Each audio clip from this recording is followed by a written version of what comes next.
All right, welcome to this explainer. Today we're taking something that feels totally overwhelming, mortgage refinancing, and we're going to demystify the whole thing, breaking down the confusing math into simple, actionable steps. If you are a first-time homeowner in the United States, you are in the exact right place to learn how to master your home loan. So, let me ask you this. Have you ever stared at your monthly mortgage statement and just thought, man, am I paying way more than I have to? Because today we are tackling that exact problem.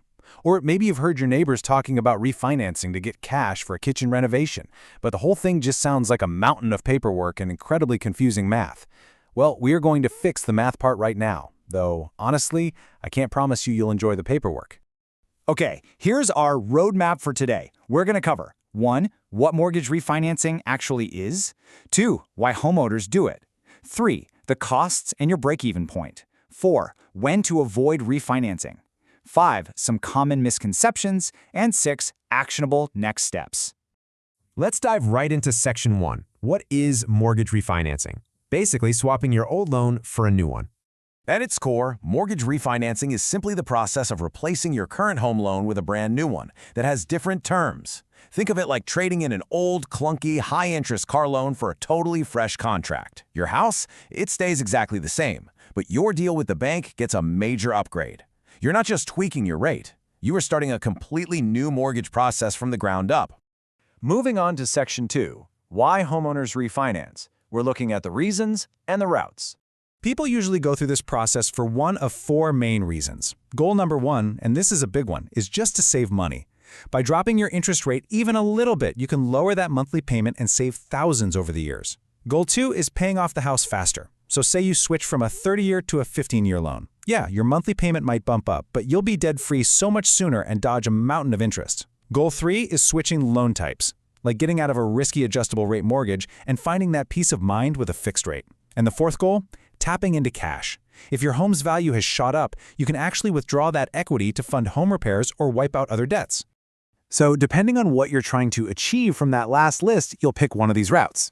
First up is your standard rate and term refinance, where you just change the rate or the length, but your actual loan balance stays pretty much the same. Then you've got the cash out refinance. This is where you borrow more than you owe, say taking a $300,000 loan on a $250,000 balance, and the bank literally cuts you a check for that $50,000 difference. On the flip side is a cash-in refinance.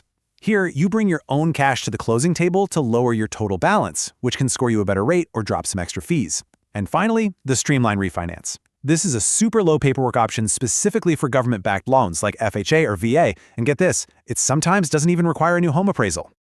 All right, Section 3, costs and break-even point.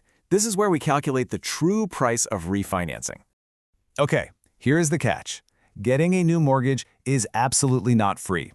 Just like when you first bought your house, you should expect to pay between 2% and 5% of your new loan amount in closing costs.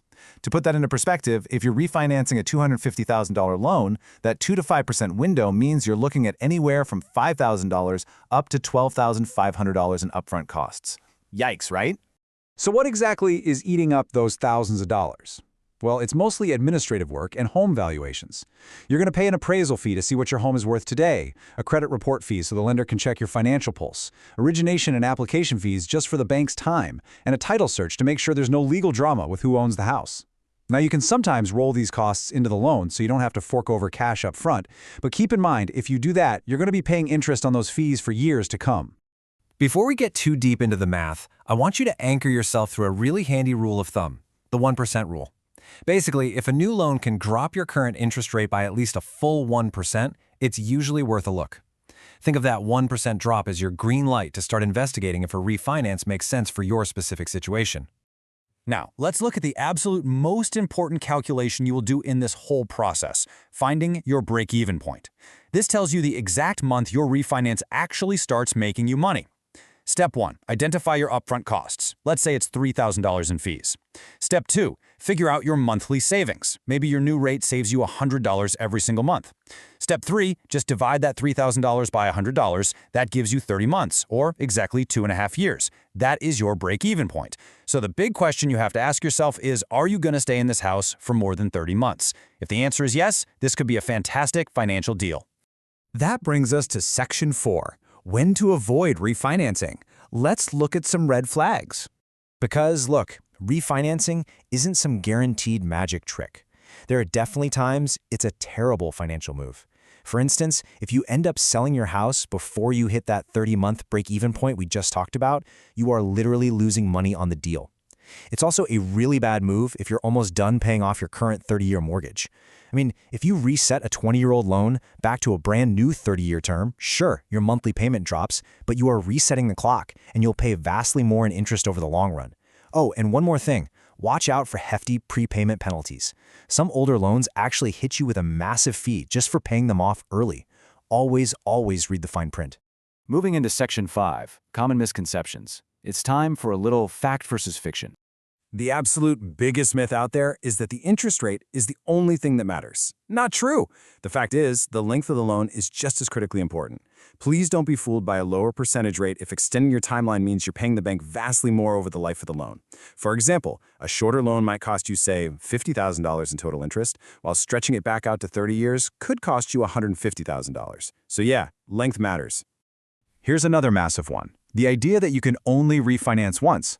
Actually, scratch that. The real fact is you can refinance as many times as it makes financial sense.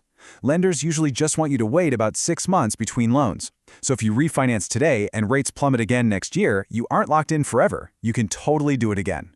And the third myth we really need to bust is the assumption that you don't need a credit check because, hey, you already own the home. Nope. The reality is, because you are applying for a brand new contract, the bank has to verify your financial health from scratch. They need to know you can still handle the payments right now, today. All right, final section, Section 6, Actionable Next Steps. Here is how you prepare for your refinance. If you want to secure the absolute best terms and save yourself thousands, you need to follow these 3 steps. Step 1. Clean up your credit. You want to aim for a sparkling score of 760 or higher. And whatever you do, do not open new credit cards or buy a car right before you apply. Step 2. Shop around. Talk to different banks and credit unions. Don't just settle for the first offer you get, because even a tiny fraction of a % difference will save you a ton over time. And Step 3. Know your equity. Lenders love to see that you've got a solid chunk of equity built up, ideally 20% or more, before they offer you their absolute best terms. Okay, let's quickly wrap up this explainer with our key takeaways. Just remember, refinancing simply means swapping your old loan for a new one. It's going to cost you. Typically expect 2 to 5% in upfront fees. Because of those fees, you must always calculate your break-even point to ensure it's worth it. And lastly, protect that credit score and keep an eye on your home equity. At the end of the day, there's no one-size-fits-all magic trick here. It's all about doing the math for your highly specific situation.